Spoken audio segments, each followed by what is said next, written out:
La femme du jour, c'est Fadela Amara. La secrétaire d'État chargée de la politique de la ville était à Angers aujourd'hui. Bon, ça va bien? Vous avez presque défini le projet ou... Elle rencontrait notamment des jeunes qui, par le biais de l'association Retravailler, allaient signer le tout nouveau contrat d'autonomie de 6 mois.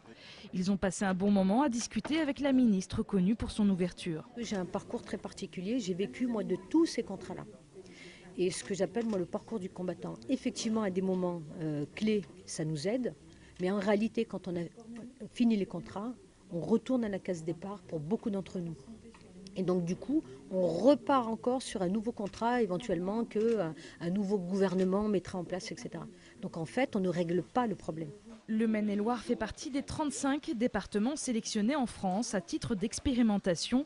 L'association Retravailler pourra ainsi faire signer dans les 3 prochaines années 700 contrats autonomes. Mais en quoi ces derniers sont-ils différents des précédents dispositifs ? Dans un premier temps, ils ont un conseiller référent unique qui les accompagne dans toute la durée de validation de leur projet, qui les suit, qui leur impose un cadre, qui leur donne des objectifs à faire pour les semaines suivantes. Je trouve qu'il y a vraiment un suivi soutenu, c'est vraiment très accompagné. J'ai fait passer le message de la détermination et de la motivation. L'idée surtout, c'était de mettre en place un dispositif innovant qui permet de connecter les jeunes avec le monde de l'entreprise.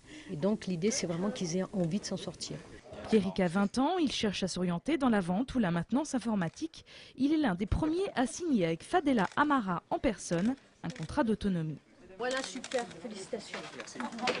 Bon courage. Ça motive aussi, ouais, puisque on se dit, c'est déplacé jusqu'ici, bah, faut qu'il y ait un retour derrière, quoi. C'est son projet, c'est elle qui a créé le contrat d'autonomie, donc en gage de remerciement en quelque sorte, on va montrer qu'on s'est bien bougé et qu'on est arrivé au bout de ce qu'on voulait.